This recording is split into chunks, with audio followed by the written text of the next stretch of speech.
Hi,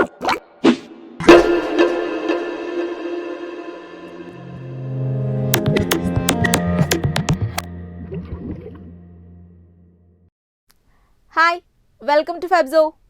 8ാം class ഫിസിക്സിലെ second unit ചലനമാണ് discuss ചെയ്യാൻ പോകുന്നത്.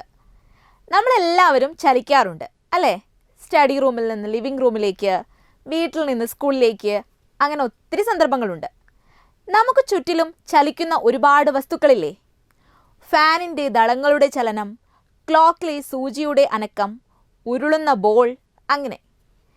എങ്ങനെയാണ് ഒരു വസ്തു ചലനാവസ്ഥയിലാണോ നിശ്ചലാവസ്ഥയിലാണോ എന്ന് മനസ്സിലാക്കുക? സ്ഥാനമാറ്റം. ഒരു വസ്തുവിന് സ്ഥാനമാറ്റം ഉണ്ടാകുമ്പോഴാണ് നമ്മൾ ചലനാവസ്ഥയിലാണ് എന്ന് പറയുക. ചലിക്കുന്ന എല്ലാ വസ്തുക്കൾക്കും സ്ഥാനമാറ്റം ഉണ്ടാകുന്നു. ഫാനിൻ്റെ ദളം, ക്ലോക്കിലെ സൂചി, ഉരുളുന്ന ബോൾ, ഇവയ്ക്കെല്ലാം സ്ഥാനമാറ്റം ഉണ്ടാകുന്നു. ചലനവുമായി ബന്ധപ്പെട്ട് നമ്മൾ ആദ്യം മനസ്സിലാക്കേണ്ട കാര്യം ഇതാണ്. ഒരു വസ്തുവിൻ്റെ സ്ഥാനം സമയത്തിനനുസരിച്ച് മാറിക്കൊണ്ടിരുന്നാൽ ആ വസ്തു ചലനാവസ്ഥയിലാണെന്ന് പറയാം. മറിച്ച് ഒരു വസ്തുവിൻ്റെ സ്ഥാനം സമയത്തിനനുസരിച്ച് മാറുന്നില്ല എങ്കിൽ ആ വസ്തു നിശ്ചലാവസ്ഥയിലാണെന്ന് പറയണം. ഓക്കെ. എന്നാൽ ചലനാവസ്ഥയിലായിരിക്കുന്ന ഒരു വസ്തുവിനെ എവിടെ നിന്ന് നിരീക്ഷിച്ചാലും നമുക്ക് ഒരേപോലെ സ്ഥാനമാറ്റം തിരിച്ചറിയാൻ കഴിയില്ല. കാരണം ചലനം ആപേക്ഷികമാണ്. ഒരു ഉദാഹരണത്തിലൂടെ വിശദമായി നോക്കാം. നോക്കൂ, ഒരു അച്ഛനും മകനും ചലിച്ചുകൊണ്ടിരിക്കുന്ന ഒരു ട്രെയിൻ കമ്പാർട്ട്മെൻറ്റിൽ ഇരിക്കുന്നു. ട്രെയിൻ ചലിക്കുന്നതിനാൽ തന്നെ ഇവർക്ക് സ്ഥാനമാറ്റം ഉണ്ടാകുന്നുണ്ട്. എന്നാൽ കമ്പാർട്ട്മെൻറ്റിൽ ഇരിക്കുന്ന ഇവർക്ക് ആ സ്ഥാനമാറ്റം തിരിച്ചറിയാൻ കഴിയുമോ? ഇവിടെ മകൻ അച്ഛനെ നിരീക്ഷിച്ചാൽ അച്ഛൻ നിശ്ചലാവസ്ഥയിലാണ് എന്നാണ് അനുഭവപ്പെടുക. തിരിച്ച് അച്ഛൻ മകനെ നിരീക്ഷിക്കുമ്പോഴും സ്ഥാനമാറ്റം ഉണ്ടാവുന്നതായി തോന്നുകയില്ല. കാരണം ഇവിടെ ഇവർ രണ്ടുപേരും ട്രെയിനിൻ്റെ ഒരേ കമ്പാർട്ട്മെൻറ്റിനുള്ളിലാണ് യാത്ര ചെയ്യുന്നത്. അതിനാൽ ട്രെയിനിനെ അടിസ്ഥാനമാക്കിയാൽ ഇവർ രണ്ടുപേരും നിശ്ചലാവസ്ഥയിലാണ്. ഇനി ഇവരെ രണ്ടുപേരെയും പ്ലാറ്റ്ഫോമിൽ നിന്നുകൊണ്ട് ഒരാൾ നിരീക്ഷിച്ചാലോ? അതെ, അയാൾക്ക് അവരുടെ സ്ഥാനമാറ്റം തിരിച്ചറിയാൻ കഴിയും. ഈ പറഞ്ഞതിൽ നിന്ന് നമുക്ക് മനസ്സിലാക്കാൻ കഴിയുന്ന കാര്യം ഇതാണ്. ഒരു വസ്തു ചലിക്കുന്നുണ്ടോ ഇല്ലയോ എന്ന് പറയാൻ മറ്റൊരു വസ്തുവിനെ അടിസ്ഥാനമാക്കണം. ഈ രീതിയിൽ ഒരു വസ്തുവിൻ്റെ ചലനാവസ്ഥയെയോ നിശ്ചലാവസ്ഥയെയോ നിർവചിക്കാൻ അടിസ്ഥാനമാക്കുന്ന വസ്തുവിനെ അവലംബക വസ്തു എന്ന് പറയാം. ഓക്കെ. നേരത്തെ ട്രെയിനിലെ യാത്രക്കാർ നിശ്ചലാവസ്ഥയിലാണ് എന്ന് പറഞ്ഞത് ട്രെയിനിനെ അടിസ്ഥാനമാക്കിയാണ്. പ്ലാറ്റ്ഫോമിൽ നിൽക്കുന്ന ആൾ പ്ലാറ്റ്ഫോമിനെ അടിസ്ഥാനമാക്കിയാണ് അവർ ചലനാവസ്ഥയിലാണ് എന്ന് പറഞ്ഞത്. ഇവിടെ ട്രെയിൻ, പ്ലാറ്റ്ഫോം എന്നിവ അവലംബക വസ്തുക്കളാണ്. അങ്ങനെയെങ്കിൽ അവലംബ വസ്തുവിനെ ഇങ്ങനെ നിർവചിക്കാം. ഒരു വസ്തുവിൻ്റെ ചലനാവസ്ഥയെയോ നിശ്ചലാവസ്ഥയെയോ പ്രതിപാദിക്കാൻ നാം ഏതൊരു വസ്തുവിനെ അടിസ്ഥാനമാക്കുന്നുവോ ആ വസ്തുവാണ് അവലംബ വസ്തു. അവലംബ വസ്തു മാറുന്നതിനനുസരിച്ച് ഒരേ വസ്തു ചലനാവസ്ഥയിലും നിശ്ചലാവസ്ഥയിലും ആവാമെന്ന് കണ്ടല്ലോ. ഒന്ന് ആലോചിച്ച് നോക്കൂ. നമ്മൾ ഒരിടത്ത് നിൽക്കുകയോ ഇരിക്കുകയോ ചെയ്യുമ്പോൾ നമ്മൾ നിശ്ചലാവസ്ഥയിലല്ലേ?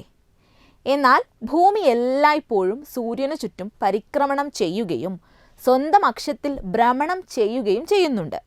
അങ്ങനെ നോക്കുമ്പോൾ നമ്മുടെ സ്ഥാനം ഓരോ സെക്കൻഡിലും മാറിക്കൊണ്ടിരിക്കുകയല്ലേ? എന്നാൽ നമുക്കൊരിക്കലെങ്കിലും ഭൂമിയുടെ ഭ്രമണമോ പരിക്രമണമോ അനുഭവപ്പെട്ടിട്ടുണ്ടോ? ഇല്ല. കാരണം ഇവിടെ അവലംബക വസ്തു ഭൂമി തന്നെയാണ്. എന്നാൽ ഭൂമിയുടെ അന്തരീക്ഷത്തിനു പുറത്തുനിന്ന് ഭൂമിയെ നിരീക്ഷിക്കുമ്പോൾ സ്ഥാനമാറ്റം മനസ്സിലാക്കാൻ സാധിക്കും. ഇവിടെ പാടത്ത് നിൽക്കുന്ന കുട്ടി ഗ്രൗണ്ടിനെ സംബന്ധിച്ചിടത്തോളം നിശ്ചലാവസ്ഥയിലാണ്. എന്നാൽ അവലംബ വസ്തുവായി സൂര്യനോ മറ്റു ഗ്രഹങ്ങളോ പരിഗണിച്ചാൽ ഗ്രൗണ്ടിൽ നിൽക്കുന്ന കുട്ടി ചലനാവസ്ഥയിലാണെന്ന് പറയാം. മറ്റൊരു ഉദാഹരണം നോക്കാം. ഈ പശു നീങ്ങുന്നതിനനുസരിച്ച് കാക്കയ്ക്കും സ്ഥാനമാറ്റം ഉണ്ടാവുന്നുണ്ട്. എന്നാൽ പശു കാക്കയെ നിരീക്ഷിച്ചാൽ അത് മനസ്സിലാവില്ല. അതായത് പശുവിനെ അടിസ്ഥാനമാക്കിയാൽ കാക്ക നിശ്ചലാവസ്ഥയിലാണ്. എന്നാൽ പാടത്ത് നിന്നുകൊണ്ട് നോക്കുന്ന ആൾക്ക് സ്ഥാനമാറ്റം മനസ്സിലാവും. അതായത് ഈ പാടത്തിനെ അടിസ്ഥാനമാക്കിയാൽ കാക്ക ചലനാവസ്ഥയിലാണ്. അതുപോലെ ഇവിടെ കറങ്ങിക്കൊണ്ടിരിക്കുന്ന മേശയിൽ വെച്ചിരിക്കുന്ന ബുക്ക് ശ്രദ്ധിക്കൂ. ഞാൻ പറയുന്നു ഈ ബുക്ക് ചലിച്ചുകൊണ്ടിരിക്കുകയാണെന്ന്. അങ്ങനെയാണെങ്കിൽ അവലംബ വസ്തു ഏതായിരിക്കും? യെസ്, അവലംബ വസ്തുവായി തറയെ കണക്കാക്കാം. എന്നാൽ അവലംബ വസ്തുവായി മേശയെ പരിഗണിച്ചാൽ എന്തായിരിക്കും നിരീക്ഷണം? അതെ, ഇപ്പോൾ ബുക്ക് നിശ്ചലാവസ്ഥയിലാണ്. ഓക്കെ, ഇതിൽ നിന്നും ചലനാവസ്ഥയെയും നിശ്ചലാവസ്ഥയെയും ഇങ്ങനെ നിർവചിക്കാം.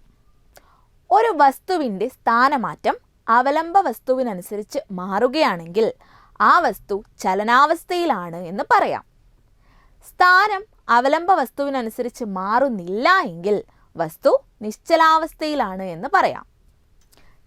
അവലംബ വസ്തു എന്ന ആശയം വളരെ പ്രധാനപ്പെട്ട ഒന്നാണ്.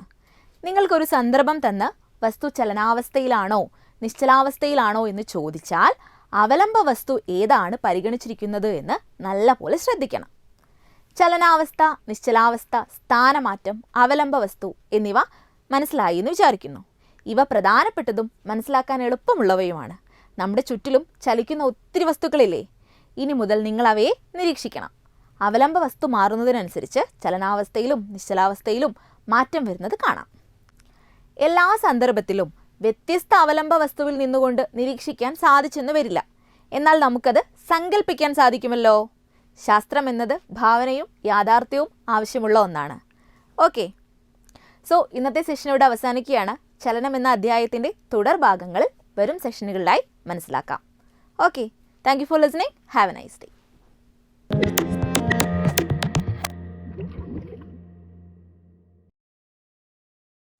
ചോദ്യം 1. പട്ടിക വിശകലനം ചെയ്ത് വിട്ടുപോയ ഭാഗം പൂരിപ്പിക്കുക. ഉത്തരം: സന്ദർഭം: ഓടിക്കൊണ്ടിരിക്കുന്ന ബസ്സിലെ യാത്രക്കാരൻ ബസ്സിനെ അപേക്ഷിച്ച് നിശ്ചലാവസ്ഥയിലും റോഡിനെ അപേക്ഷിച്ച് ചലനാവസ്ഥയിലുമാണ്. മേഞ്ഞു നടക്കുന്ന പശുവിൻ്റെ പുറത്തിരിക്കുന്ന കാക്ക പശുവിനെ അപേക്ഷിച്ച് നിശ്ചലാവസ്ഥയിലും തറയെ അപേക്ഷിച്ച് ചലനാവസ്ഥയിലുമാണ്. വയൽ വരമ്പത്ത് നിൽക്കുന്ന കുട്ടി തറയെ അപേക്ഷിച്ച് നിശ്ചലാവസ്ഥയിലും സൂര്യനെ അപേക്ഷിച്ച് ചലനാവസ്ഥയിലുമാണ്. കറങ്ങുന്ന മേശമേലിരിക്കുന്ന പുസ്തകം മേശയെ അപേക്ഷിച്ച് നിശ്ചലാവസ്ഥയിലും തറയെ അപേക്ഷിച്ച് ചലനാവസ്ഥയിലുമാണ്. ചോദ്യം 2. എന്താണ് അവലംബക വസ്തു? ഉത്തരം: ഒരു വസ്തുവിൻ്റെ ചലനാവസ്ഥയോ നിശ്ചലാവസ്ഥയോ പ്രതിപാദിക്കാൻ നാം ഏതൊരു വസ്തുവിനെയാണോ അടിസ്ഥാനമാക്കിയെടുക്കുന്നത് ആ വസ്തുവാണ് അവലംബക വസ്തു. ചോദ്യം 3. ഒരു വസ്തു ചലനത്തിലാണ് എന്ന് എങ്ങനെ പറയാൻ പറ്റും?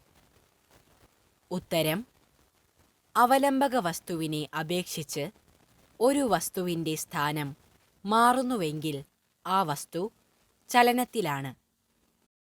ചോദ്യം 4. ഒരു വസ്തു നിശ്ചലാവസ്ഥയിലാണ് എന്ന് എങ്ങനെ പറയാൻ പറ്റും? ഉത്തരം: അവലംബക വസ്തുവിനെ അപേക്ഷിച്ച് ഒരു വസ്തുവിൻ്റെ സ്ഥാനം മാറുന്നില്ലെങ്കിൽ ആ വസ്തു നിശ്ചലാവസ്ഥയിലാണ്. ചോദ്യം 5. ചലനാവസ്ഥയിലുള്ള വസ്തുക്കൾക്ക് ഉദാഹരണം എഴുതുക.